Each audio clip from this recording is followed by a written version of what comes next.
দিনের পর দিন লাঞ্ছিত করেছে, তারা এদেরকে শোষিত করেছে। আমি মহেশখালীর সন্তান, আমি যখন মহেশখালী যাই, আমি যখন গাড়ি যাই, তখন আমি একটা আতঙ্ক থাকি। আমি কোনো জায়গায় চালক দ্বারা অথবা গাড়ির কোনো লোক দ্বারা অথবা রিক্সা দ্বারা আমি নির্যাতিত হবো কিনা, আমি লাঞ্ছিত হবো কিনা, এমন একটি ভীতি নিয়ে আমি মহেশখালী যাই। সেই দিন থেকে আমরা এখন উত্তরণ হয়েছে, আমরা এখন নতুন বাংলাদেশ পেয়েছি। আমরা সেই নির্যাতন থেকে, সেই নিগৃহীত অবস্থা থেকে আমরা মুক্তি চাই। আমাদের ছাত্র জনতা তাদের সেই অত্যাচার নির্যাতন রুখে দেবে, এই আমি দাবি জানাচ্ছি। এবং তারা যে দল দফা দাবি দিয়েছে, এই দাবির কোনো অযৌক্তিক দাবি নেই। সব দাবি মেনে নেওয়ার জন্য আমি প্রশাসনকে আহ্বান জানাচ্ছি।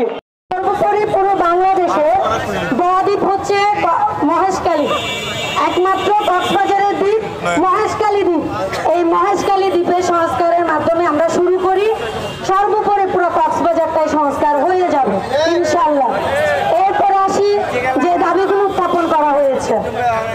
যারা এখনো বলছেন যে 10টা দাবির মধ্যে যৌক্তিক কয়টা দাবি আছে, আমি প্রথমেই বলবো এই 10টা দাবির মধ্যে প্রথম যে দাবিটা রয়েছে আমাদের ভাড়া কমানো 90 টাকা করা, এটার চেয়ে যৌক্তিক দাবি আর কিছু হতেই পারে না। যদি প্রশ্ন করেন কেন, তাহলে বলি জবাব নেই।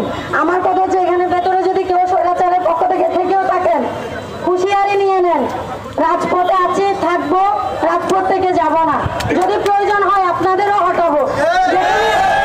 প্রধানমন্ত্রী শেখ হাসিনাকে হটানো যেখানে কোনো ব্যাপারই হয়নি ছাত্র সমাজের জন্য, সেখানে স্বৈরাচার বা কক্সবাজারে যারা সিন্ডিকেট করছেন আপনাদের সরানো কোনো ব্যাপারই না স্টুডেন্টদের জন্য।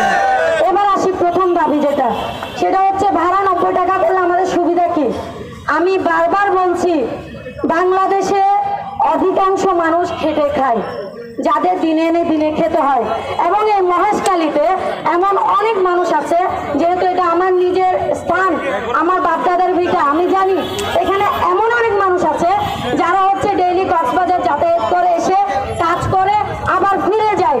এখন আপনারা বলেন, যদি ভাড়া 30 টাকা কমানো হয়, 90 টাকা হলে 20 টাকা হচ্ছে 110 টাকা থেকে, আর 10 টাকা হচ্ছে টুল। যদি 30 টাকা কমানো হয়, আসা যাওয়া একজন মানুষের কাছ থেকে 60 টাকা বাঁচবে। এই 60 টাকা যদি বাঁচে, একজন যে জনসাধারণ সে এক বেলা ভাত খেতে পারবে নির্দ্বিধায়।